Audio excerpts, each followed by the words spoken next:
So everybody knows that we're at war in the world. The forces of reason are fighting against the forces of irrationality. The forces of individuality are at war with the forces of collectivism and subjugation. Empiricists fight against subjectivists. Rationalists fight against emotional verbal abuse. There is a war, but it is not overseas. It is not in others. The fundamental war, my friends, is in you, and it is in me. First commandment of Socrates, know thyself. Know your own biases, your own fears, your own capacity for irrationality and error. And in particular, it is the fear that is the war. Why are people afraid to speak the truth? We are afraid to speak the truth because we are afraid of the reactions of those around us.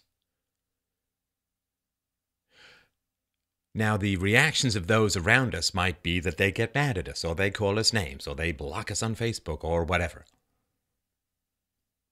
Those reactions can be managed. It's not like somebody sticking a shiv in your side. Those reactions can be managed. You can say, well, this is just a nasty, scared, frightened adult child who has no capacity to handle his or her own emotions, and so they're lashing out, and we discredit them, and we move on. The war is within, and the war is against fear. And our fear of avoiding conflict is bringing conflict. Our fear of disapproval is bringing divisiveness. All physical wars arise from people with reason surrendering to their fear and being silent. When we speak the truth, we push back, we hurl back the gathering and unleashed dogs of war. They are driven back with words. The corrosive, soul-eating fog of war, of violence, is driven back through clear language. And we are living in a land of lies. We are living in a world of deception.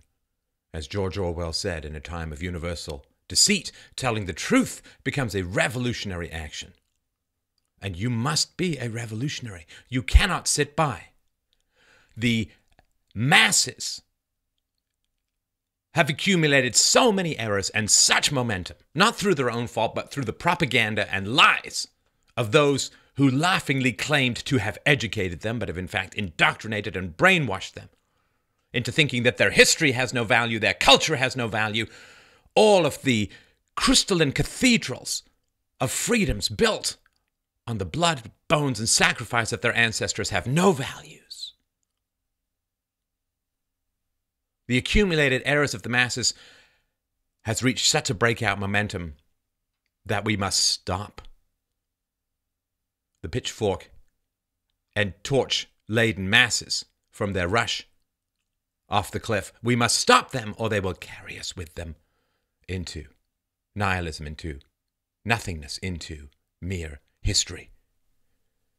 We are like a bubble on a wave. We must find a way to control the wave, to manage the wave, or we are taken wherever the wave goes. It is to your self-interest that I'm appealing to you to become a leader to those around you. Forgive them, Father, they know not what they do. They have been instructed, they have been brainwashed, they are broken, and they need leadership.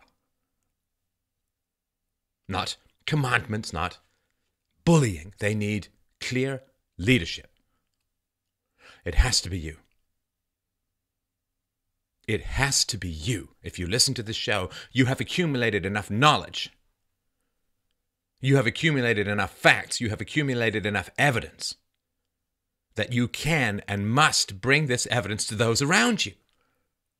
There is no other way to stop the dissolution of the liberties we have inherited. Bring the facts.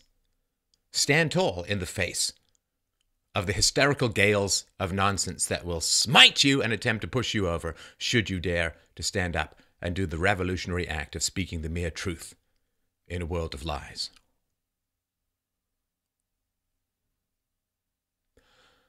That is what this show is all about. Confront the fear within yourself.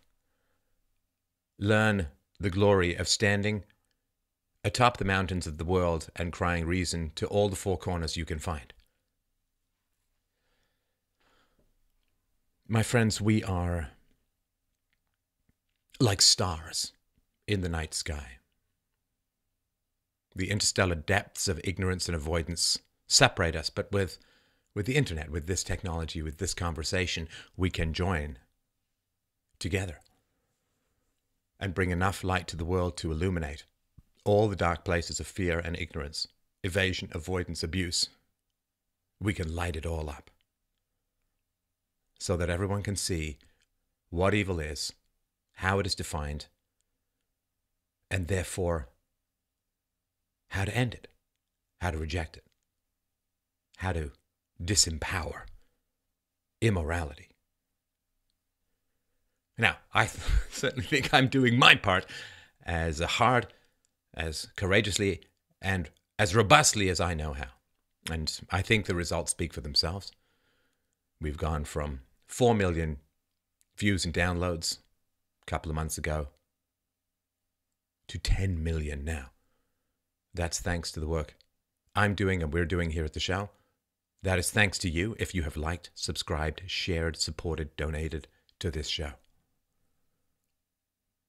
I believe that this conversation, philosophy, reason, evidence, empiricism, courage, virtue, integrity, this is what stands between civilization and its ending. We are the angled spears against the charging horses of the apocalypse, of the ends of freedom. So please, I need your support. I need your help. We can continue to grow. We can continue to move the greatest lever the world has, the lever of reason, of philosophy, of evidence, facts, reality. Please, freedomainradio.com/donate to help out this conversation. There is no limit to what we cannot do if we act in concert, robustly, energetically, with courage, with integrity, with persistence, with energy, with humor.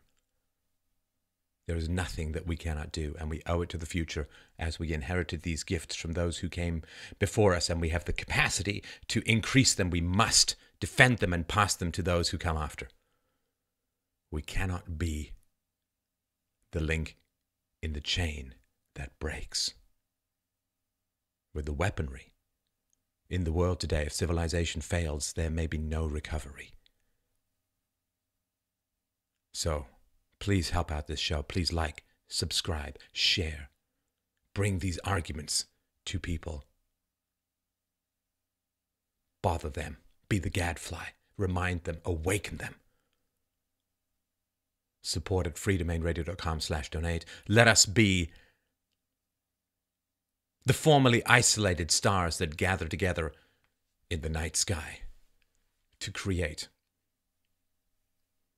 a new sun.